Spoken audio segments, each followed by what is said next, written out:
ಆತ್ಮೀಯ ಗೆಳೆಯರೇ, ಎಲ್ಲರಿಗೂ ನಮಸ್ಕಾರ. ಇವತ್ತಿನ ವಿಷಯ ಏನಂತ ಕೇಳಿದ್ರಿ, ನಮ್ಮ ನಾಡಿನಲ್ಲಿ ನಡೆಯುತ್ತಿರುವಂತಹ ಕೆಲಸ ಇಲ್ಲದೆ ಇರುವಂತಹ ಯುವಕರ ಸಂಖ್ಯೆ ಜಾಸ್ತಿ ಆಗಿದೆ.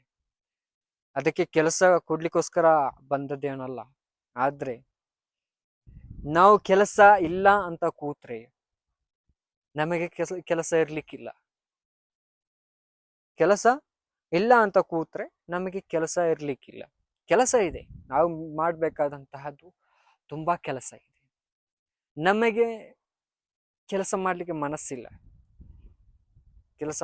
ನಮಗೆ ಮನಸ್ಸಿಲ್ಲ.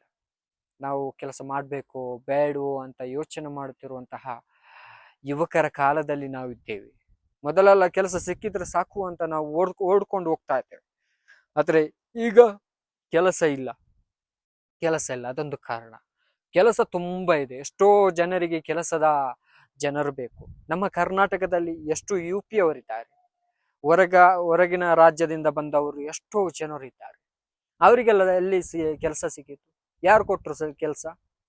ನಮ್ಮ ನಾಡಿನವರೇ ಅಲ್ವಾ. ನಮ್ಮ ನಾಡಿನಲ್ಲೇ ಅಲ್ಲ ಕೆಲಸ ಸಿಕ್ಕಿತು. ಕೆಲಸ ಸಿಕ್ಕತ್ತೆ, ನಾವು ಪ್ರಯತ್ನ ಮಾಡ್ಬೇಕು. ಯುವಕರಿಗೆ ಹೇಳುವಂತಹ ಮಾತು ಏನಂತ ಕೇಳಿದ್ರೆ, ಕೆಲಸ ಇಲ್ಲ, ದುಡಿಮೆ ಇಲ್ಲ, ಹಣ ಇಲ್ಲ ಅಂತ ನೀವು ಆ ಕಡೆ ಈ ಕಡೆ ಕೂತ್ಕೊಂಡು ನೀವೇ ಮಾತನಾಡಿಕೊಂಡು ಕೆಲಸ ಹುಡ್ಕೊಳ್ಳಿ. ನೀವು ಏನು ಕೆಲಸ ಸಿಕ್ಕತ್ತೋ ಆ ಕೆಲಸ ಮಾಡಿ.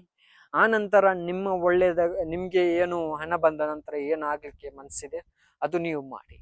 ಕೆಲಸ ತುಂಬಾ ಇದೆ. ಹೊರಗೆ ರಾಜ್ಯದಿಂದ ಬಂದವರು ಎಷ್ಟೋ ಜನರು ನಮ್ಮ ನಾಡಿನಲ್ಲಿ ಕೆಲಸ ಮಾಡ್ತಾ ಇದ್ದಾರೆ. ಅವರಿಗೆಲ್ಲ ಹೇಗೆ ಕೆಲಸ ಸಿಕ್ಕಿತು ಅದು ನಾವು ಆಲೋಚನೆ ಮಾಡ್ಬೇಕಾಗತ್ತೆ. ಇಷ್ಟೇ ಇವತ್ತಿನ ವಿಷಯ ವೀಕ್ಷಕರೇ. ಜೈ ಹಿಂದ್, ಜೈ ಕರ್ನಾಟಕ. ನಮಸ್ಕಾರ.